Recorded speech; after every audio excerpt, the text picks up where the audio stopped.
Hey guys, it's Alex from 7th Hour Films, back again with Doctor Who. This is episode 3. The Unquiet Dead. I wonder what that means. Hopefully titles don't get very spoilery. I've heard that the next times, like at the end of each episode, there's like a next time on Doctor Who. Those apparently get really spoilery later on. So that's why I'm not watching those. But hopefully these titles don't get too spoilery. If they do, I'll try to avoid them as best I can. But that can be hard. Okay, so first off, we're at a new angle. And pretty much I'm still trying to figure out a good angle to film these at. Last week we were back there at the chair. The first week we were out in the kitchen. So yeah, but I suppose you really don't care. But now, you get this nice scenery. See my Skyward Sword calendar up here? It's cool. Got some amiibos, some video games. Okay, anyway, you don't care. You're here for Doctor Who. So, last time on Doctor Who, the Doctor took us to the year 5 billion, 5 billion years in the future. So technically it'd be 5 billion 2005.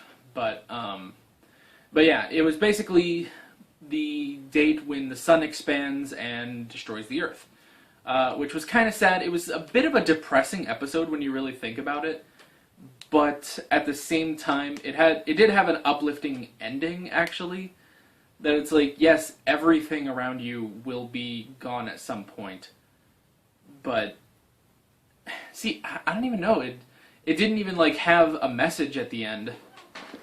It didn't even have a message at the end. You can really just infer that it's like, hey, just keep going. You know?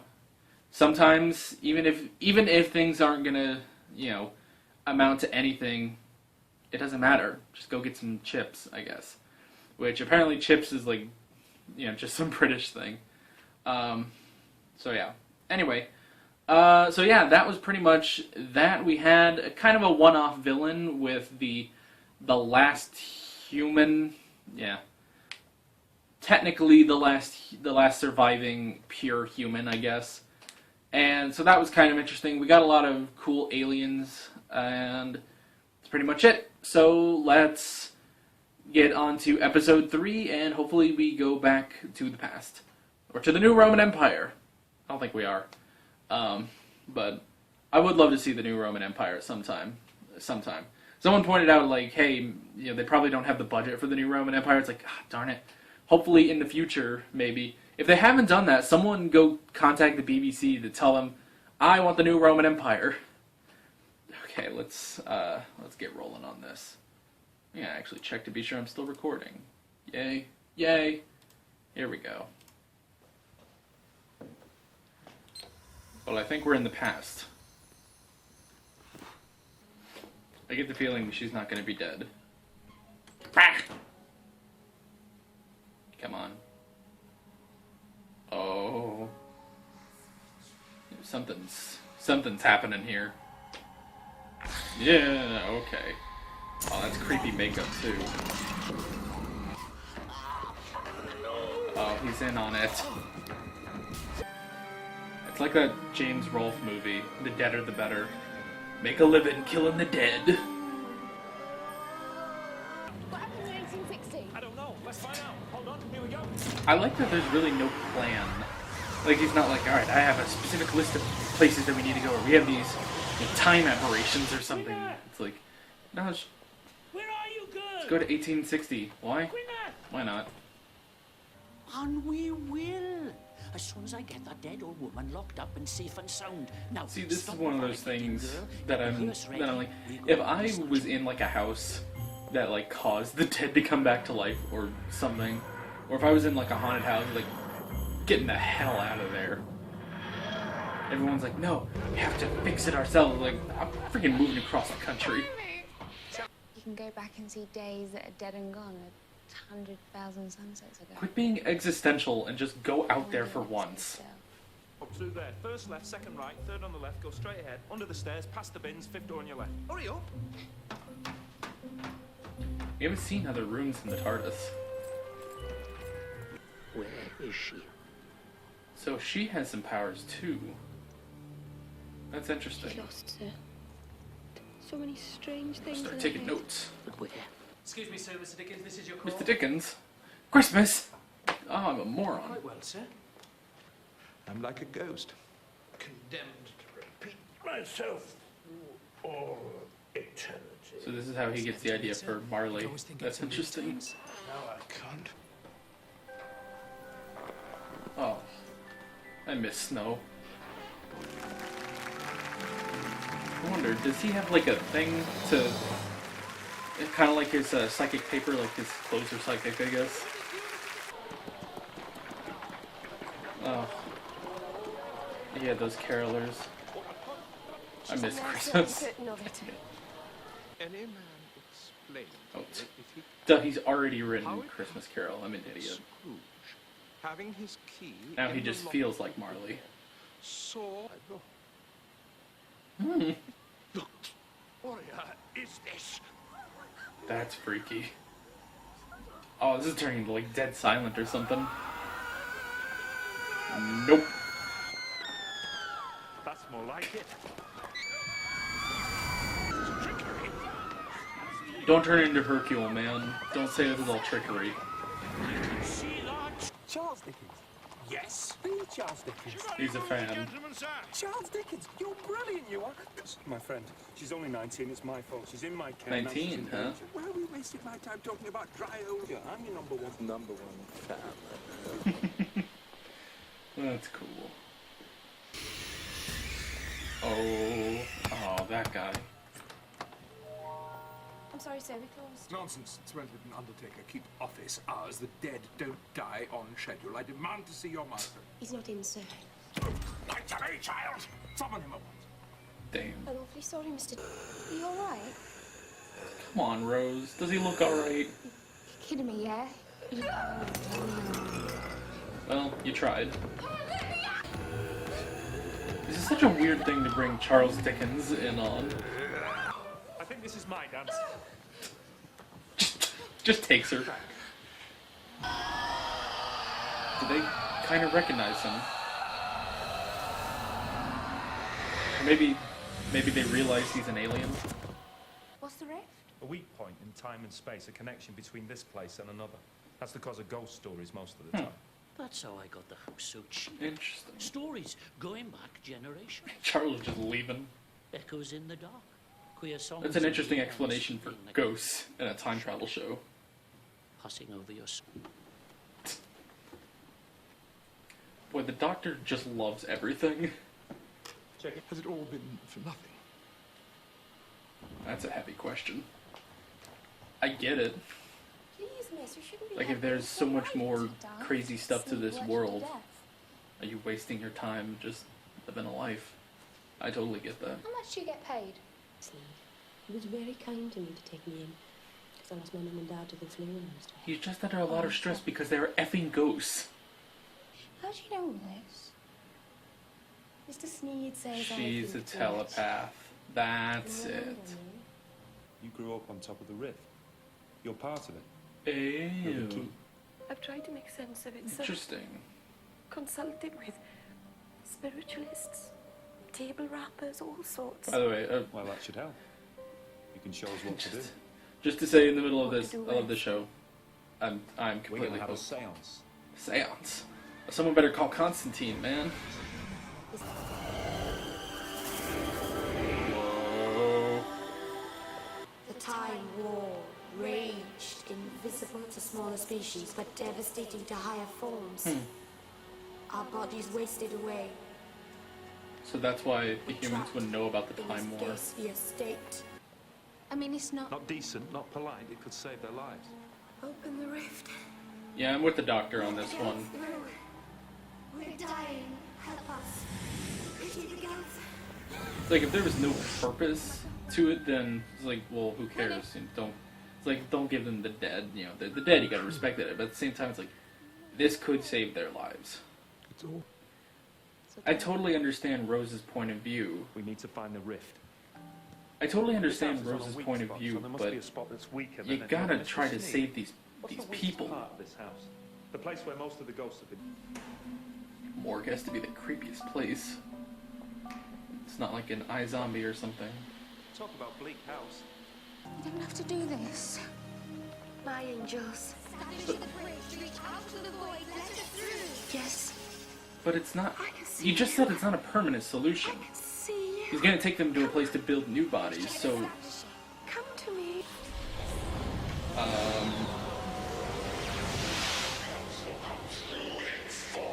You said that you were few in number.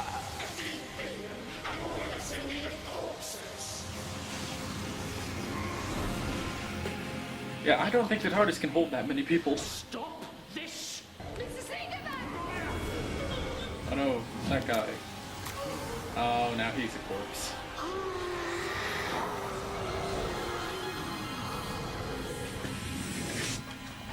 Charlie, you gotta get out of there, man. Alright, Charles. Come on, Charles, you gotta save the day, man. Come on, Charles, you can do this. What about me? I saw the fall of Troy, World War V. I pushed boxes at the Boston Tea Party. mean- Now I'm gonna die in a dungeon. It makes sense that... It makes sense. You go five... Dying. You keep going through the Earth's future, you get to World War V, I guess. Come on, Charles. Oh, please just blow them up or something. Release all the gas. Not the place! No one's stopping me. Gas! What? So he chose. Remember that world you saw? Rose's world, all those people. He's unaffected by the gas. He Unless doesn't you send need them back air. through the rift. That's interesting. Can't send them back. But I can hold them. Hold them in this place. Hold them here. Get out. Oh, she's gonna blow them Rose, up. go now. I won't leave her while she's still in danger. Now go! I did try, Rose, but Gwyneth was already dead. She had been for at least 5 minutes. What do you mean? I figured when he did that, I think she was dead from the minute she stood in that arch. Wonderful notions, Doctor. Don't take his memory away. You think that's wise? I shall be subtle at first. The mystery of Edwin Drood still lacks an ending. Perhaps Don't take his memory of this it was night. not Come the on, man. Professor. Don't do it. Perhaps he was not. Good luck with it. Yes. Nice to meet you. Fantastic. By then. Shed. Come on, Rose. In the box. Both of you.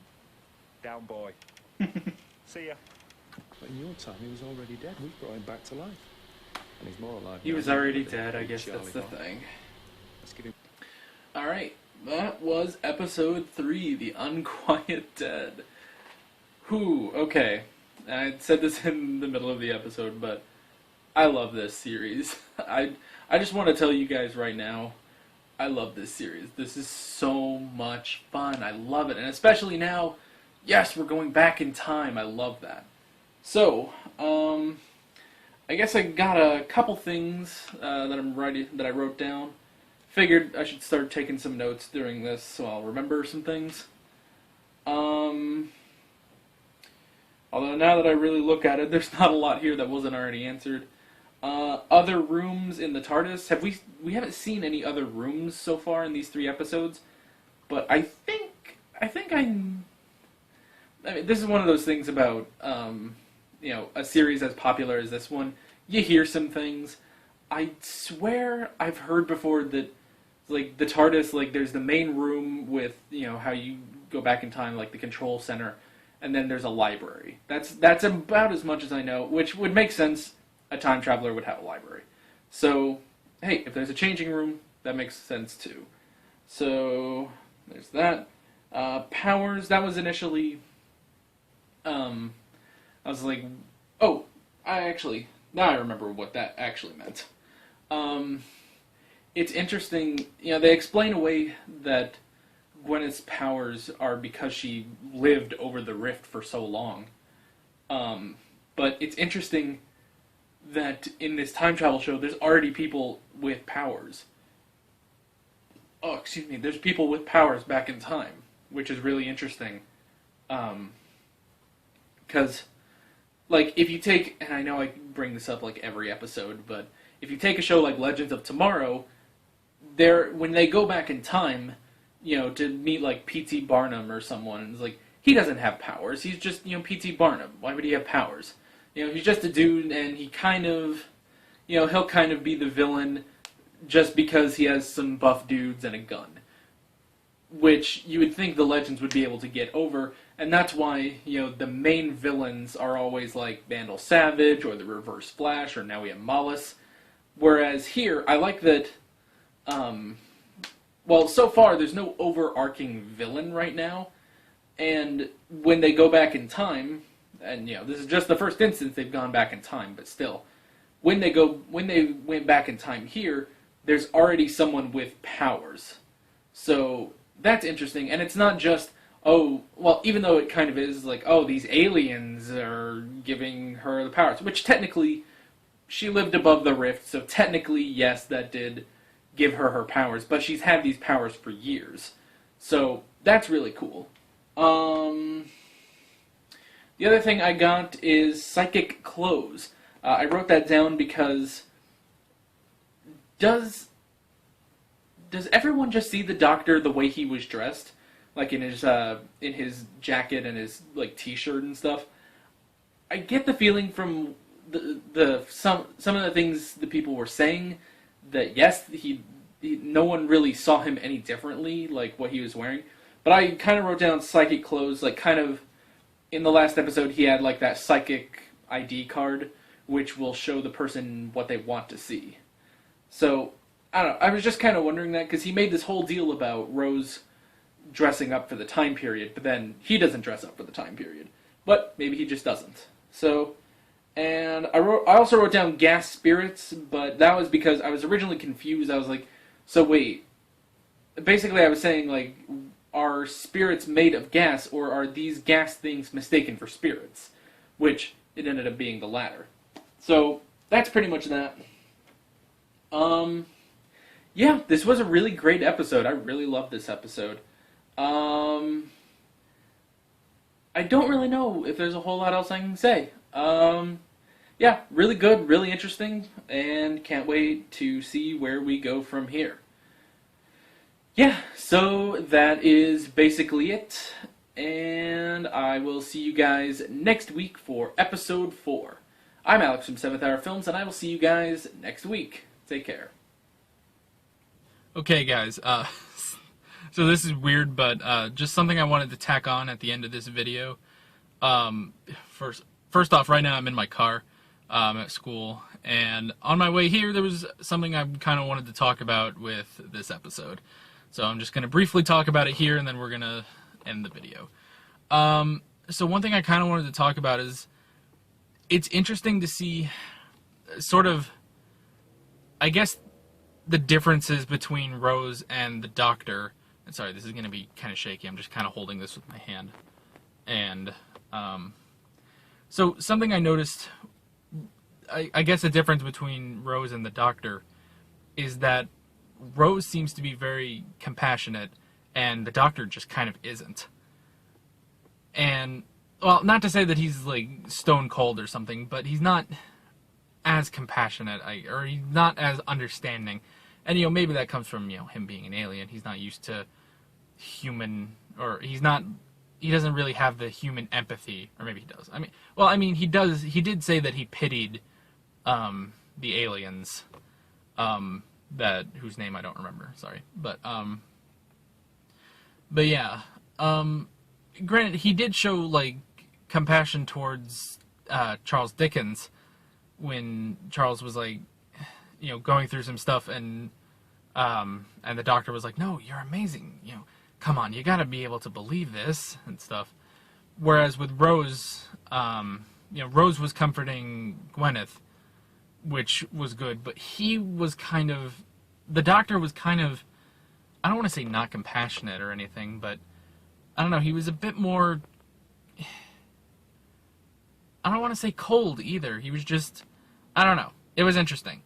And this has kind of been shown, like in the last episode, when he was pretty much killing Cassandra, and Rose was like, you have to help her. You can't just kill her. and he was like, everything has a time, and this is her time, basically. And then Cassandra exploded, basically. So we kind of get that again here. Maybe not as cruel, but like, he's not really thinking about like the dead, because, you know, Rose is saying like, you know, no, we can't let these things have the dead bodies. Like, we can't do that. We have to respect the dead. These bodies were alive at one point. They can't just take someone else's body, basically. And the doctor is like, but we have to save them. And so I thought that was really interesting, and it's a good contrast between the two of them. And I like that this is kind of something maybe, you know, we're not going to have resolved right away. Granted, he kind of learned his lesson. Well, not really.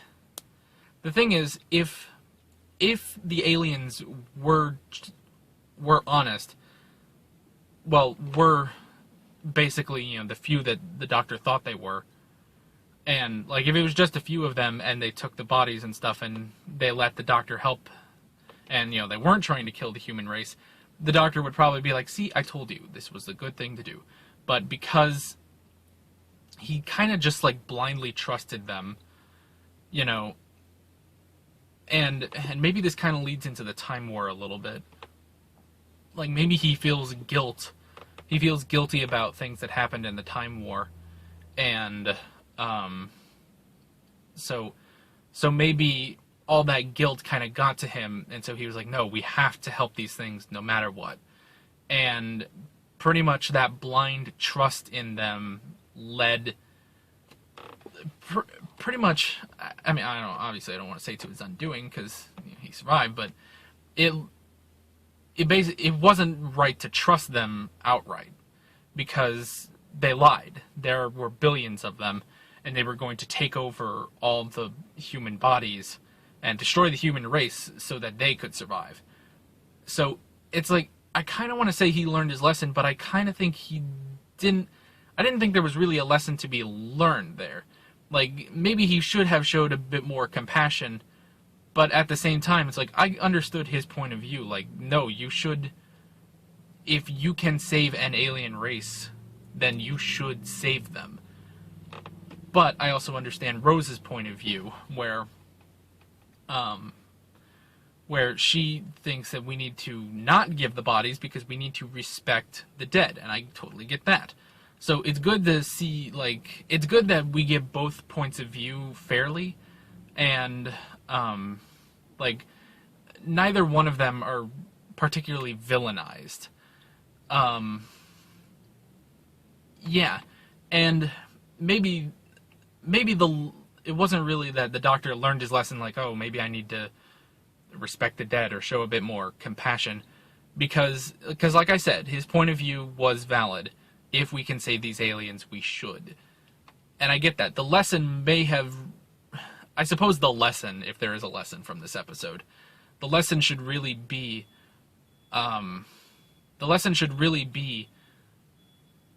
don't blindly trust, you know, aliens that say they're in trouble.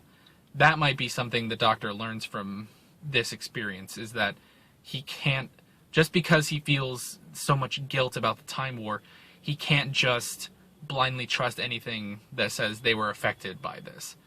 He can't let his guilt consume him to the point where the human race is almost completely destroyed. So, yeah, I think that's pretty much it. The only other thing there's a crow outside. Anyway, yeah, a crow. Well, maybe it's just a bird. It just landed on the ground outside.